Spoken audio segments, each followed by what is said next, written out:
And then you start asking yourself, man, can I fill this building? And if I can't, should I be in business?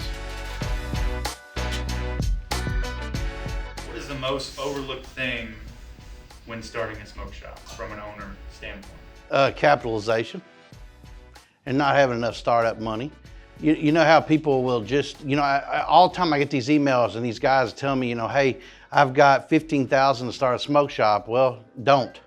And then they can't understand that I'm so negative about it, but it makes it really, really hard to explain to them, well, you got rent, you got utilities, you've got build out, and well, it's gonna be already built out. No, it's not.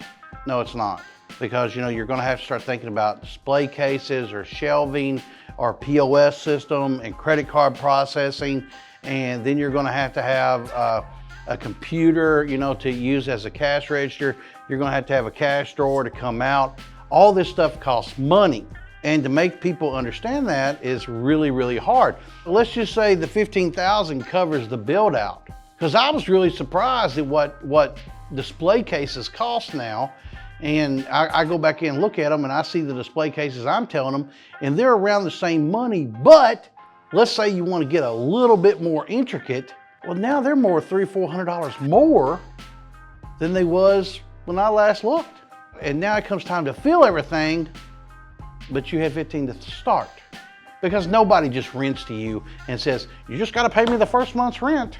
That's a fucking lie. You got to pay rent, security, and last month's rent.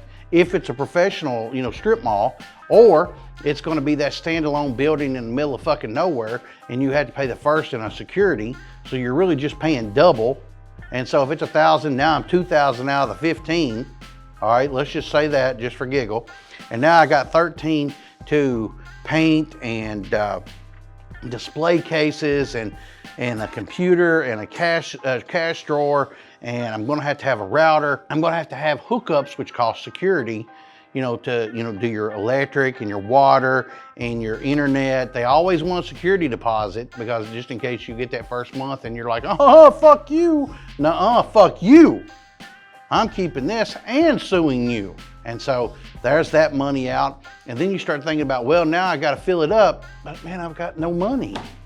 So the answer to that is capitalization. Do you have enough? Are you serious? Have you talked to somebody about that? You got your EIN number, so now you can go and you can log into places and you can, set up accounts. You can look at their catalogs, online, of course, so you don't have to wait for nothing to come in the mail. We literally see it all on the computer. And then you start asking yourself, man, can I fill this building? And if I can't, should I be in business? And I've done it before. I literally didn't have enough money to be in the 5,000 square foot that we rented, but we wasn't even paying $1,000 a month for this great big ass old building. And so we had used the front part of the building until we could move into the back part of the building. So I'm telling you from experience, if you can't fill the building, it may be a year before you, maybe even 2, before you use the whole building. And that feels like a big waste of money, especially when you're paying air conditioning, you're paying heat, and you're paying Wi-Fi, which is, internet. And then you're trying to, the bathroom's in the very back part of the building. You don't want to be in that spot. I'm telling you from experience what not to do. So yeah, undercapitalization and knowing what things cost and how to get up and running, which is a capital situation.